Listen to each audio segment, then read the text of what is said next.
Gapada, gadapa, sada bagare,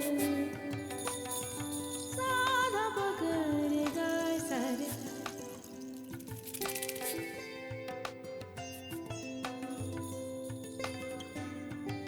sada bagare, gai sare.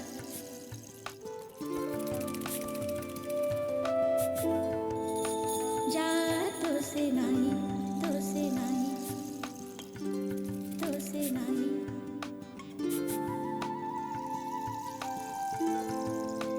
Ja to se nahi, to se nahi. Gapada, gadapa, sada bagare, sada bagare, gai sare.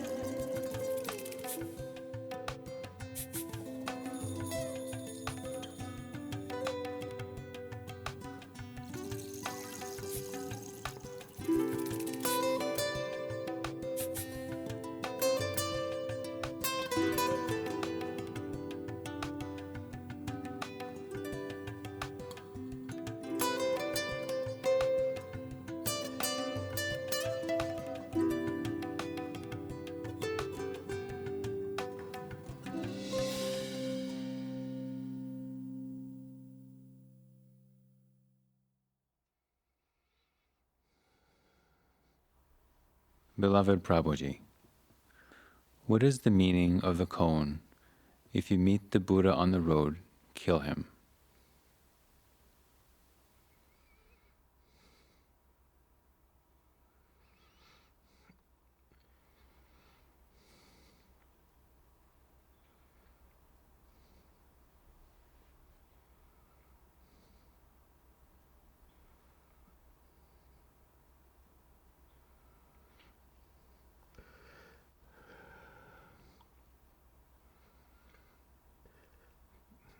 These words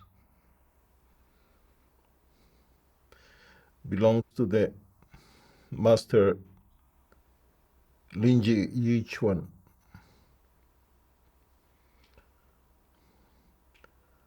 from the 9th century.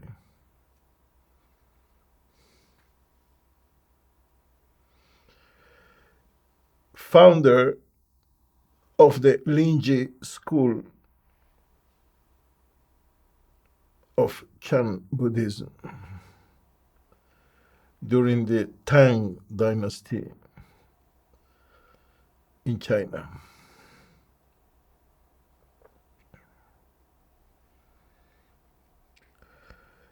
It is said Master Linji Yichuan gave certain guidance to one of his disciples.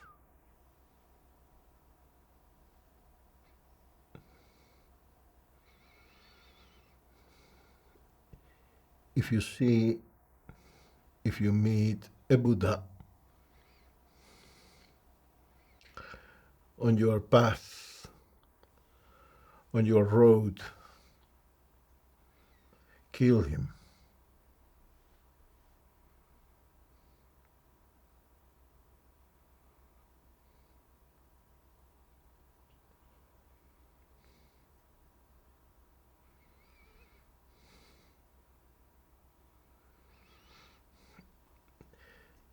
This sentence, these words, has been interpreted in various ways.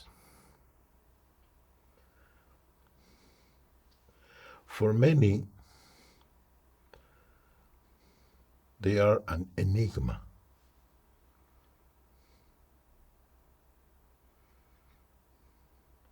For others, it is an heresy.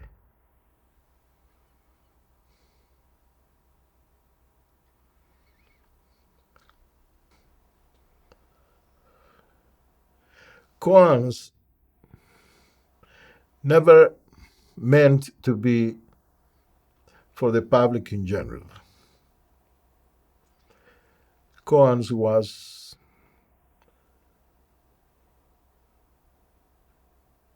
for disciples.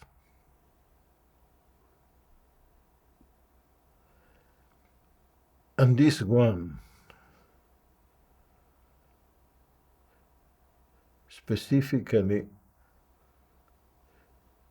is for very advanced students. After all,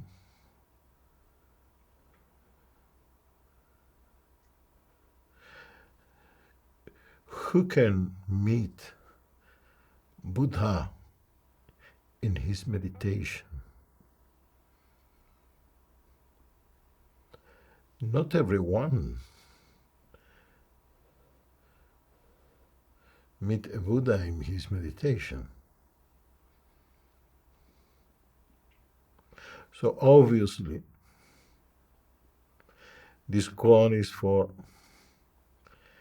very advanced disciples. I mean, for students that achieve certain level in meditation.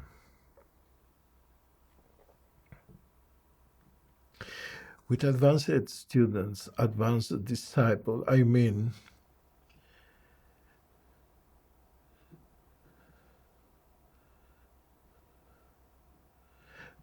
those who gave up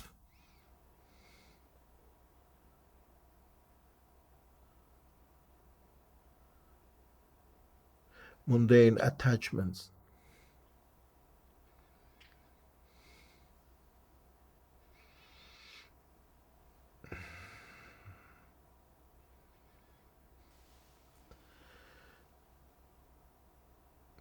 When you succeed certain level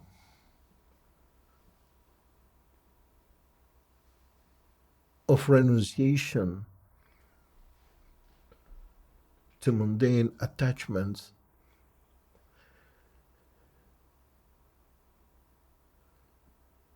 thoughts and the mental bustle calm down.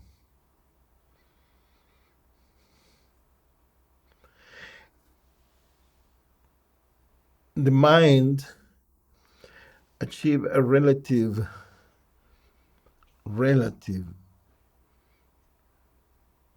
tranquility, a relative silence. Then your meditation, it is not disturbed anymore by greediness, jealousy,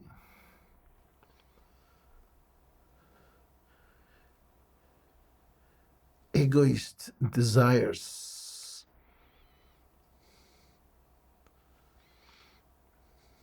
contradictions.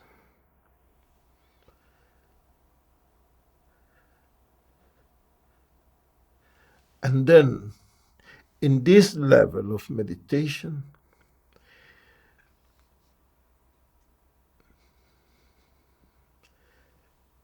mystical experiences begin to appear. All kind of mystical experiences with angels, saints, Jesus, Krishna, Shiva, devas, gods, etc. Voices from big masters, from other dimensions, etc., etc. Lights.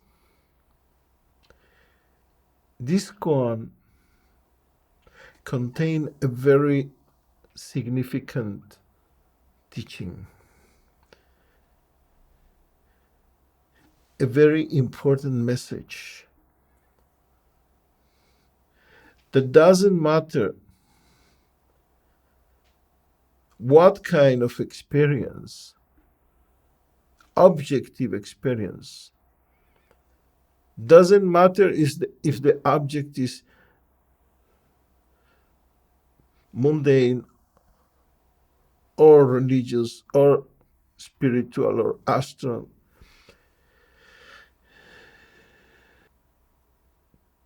Must be overcome in the path to truth, for the simple reason that every experience take place in the dual platform. And in any experience, there is something that is experienced and somebody who experiences it.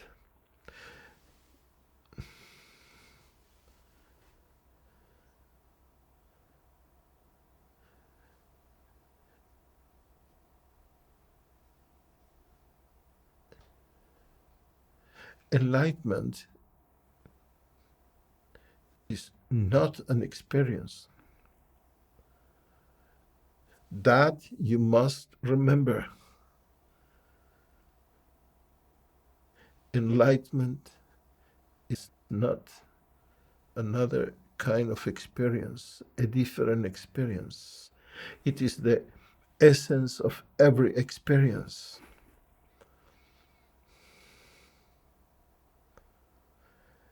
But for many people, instructors of meditation, teachers of Tai Chi, or guides of yoga, teachers of whatever, for many, many people, these metaphysical experiences that occur during meditation are their more valuable possessions.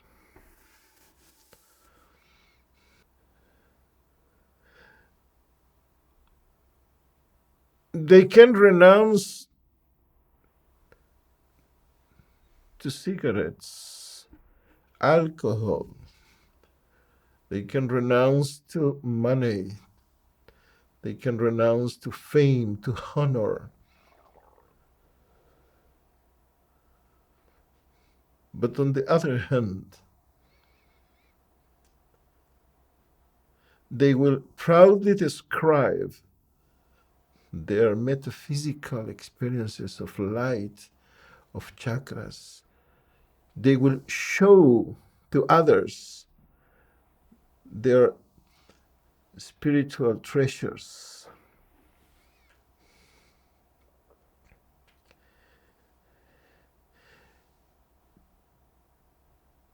You almost will feel that this is nothing else but attachment to religious or spiritual possessions. And those who hear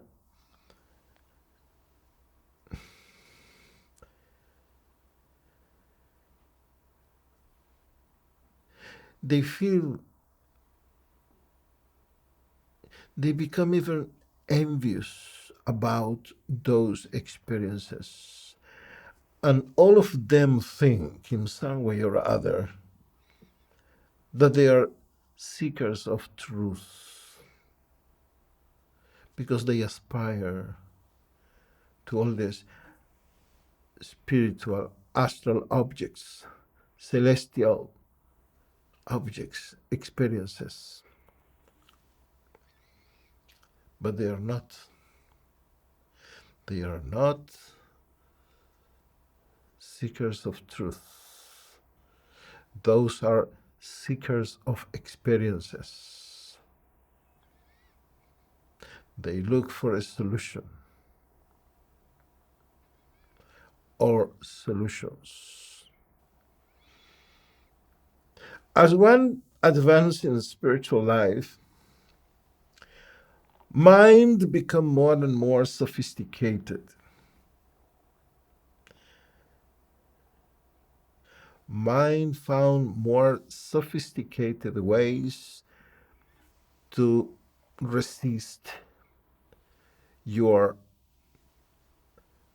advance to meditation. To be, she become more sophisticated, mind become more sophisticated to put obstacles to meditation.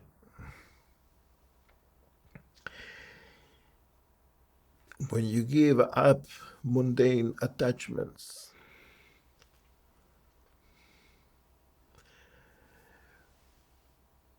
when the mind cannot offer more mundane attractions, the only way will be to offer temptations with spiritual objects. When the seeker give up mundane objects,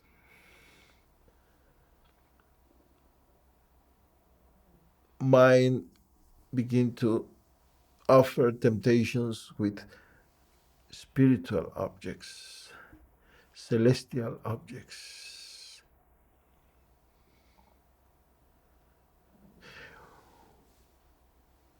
When the seeker give up the nightmares,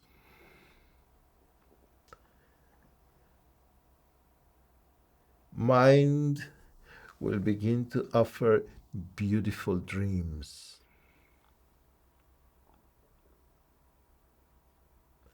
Can be beautiful dreams with lights, paradise, Krishna, and the gopis,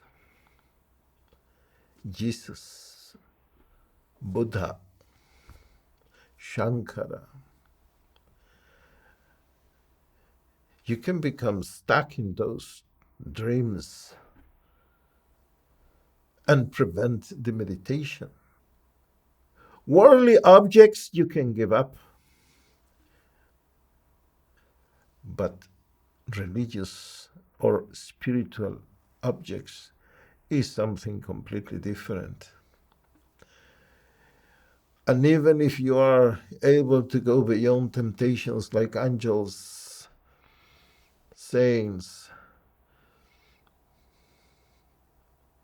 that are still in duality, because even there is a light, there is the light as an object, and is you as a subject.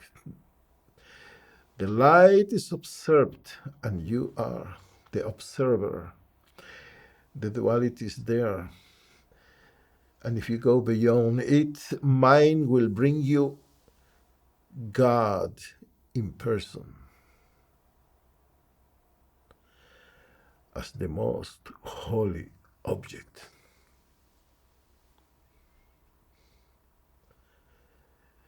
To give up cigarettes, alcohol, even sex is one thing, but to give up God, it is not the same. You can go to your students or friends to tell that you gave up fame, fortune, whatever, but go to tell to your priest that you gave up God. It's a different idea. And all those mystical experiences are no more than mental projections. The metaphysical experiences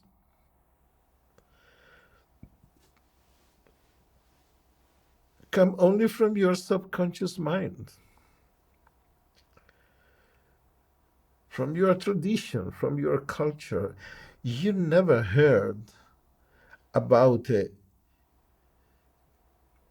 mystic Jewish Rebbe have any experience with Radha and Krishna or Shiva. We never heard of a Christian mystic had any experience with Buddha. And of course, we never heard of a mystic Muslim has any experience with Rabbi Shneur Zalman Miladi or Baal Shem Tov or Rabbi Nachman Mibreslev.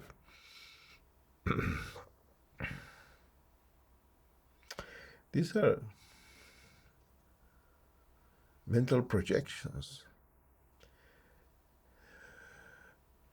These koan come from the Buddhist tradition. That's the reason that it doesn't say if you meet on the road Shankara or Jesus or Muhammad or the Baal Shem Tov or Guru Nanak, kill him. Specifically say if you meet Buddha. Because if you give that koan to a person of other religion, a Muslim, a Jewish, etc., he will not see any problem. For him will be perfectly logic. But for a Buddhist only, it can be an heresy. An object, philosophically speaking, it is anything that can be observed, perceived, seen, touched, and it is different from the observer. Object is anything that we can talk about, think about, even in imagination, to relate to it as something or somebody. And it is different, disconnected from the observer, from the perceiver, from the subject. This is not the appropriate moment, the appropriate talk to go deep into the ontological meaning difference between a thing and an object. For this talk, this purpose, to understand what we mean by object is enough.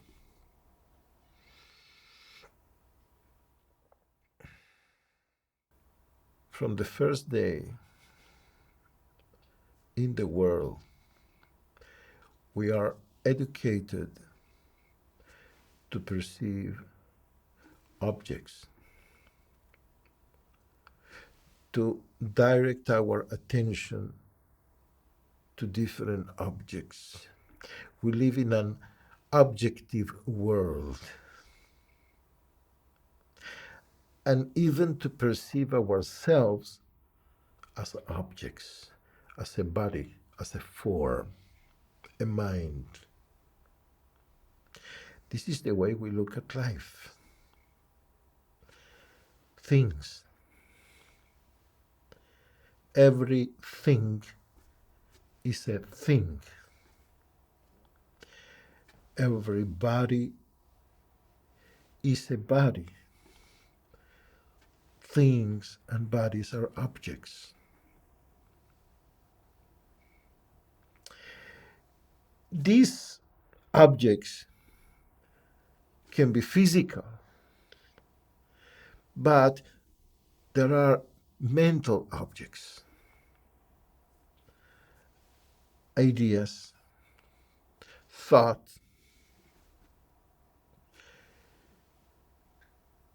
a conclusion, a concept. And we have emotional objects, an emotion, a feeling like fear,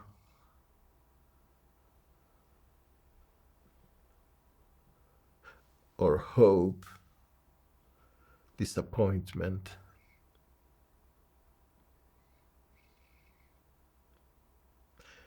happiness, pain, etc., etc. And we have energetic objects, a chakra, and all kinds of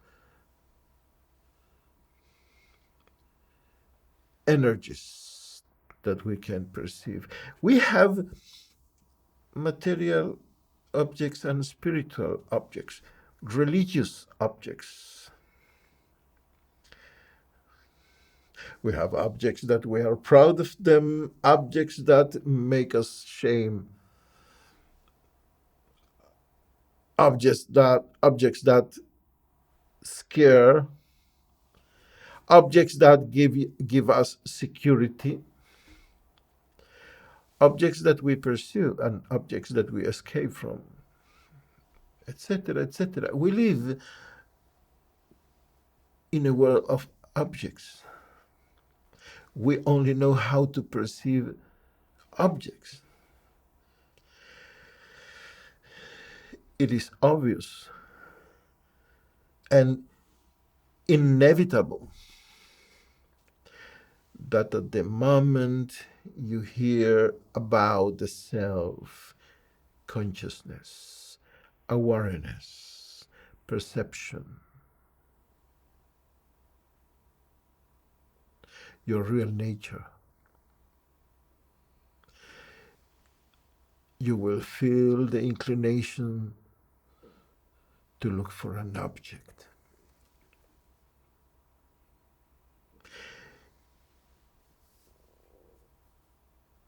It is obvious that at the moment you hear truth, God, enlightenment, searching for truth, searching after enlightenment, you will begin to search for something.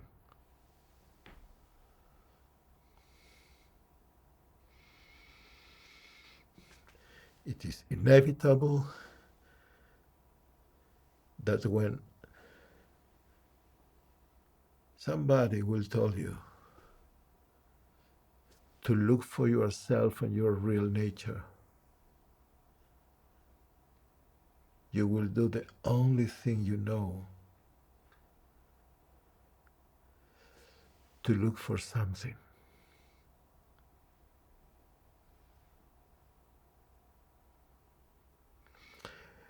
We will continue in the next talk.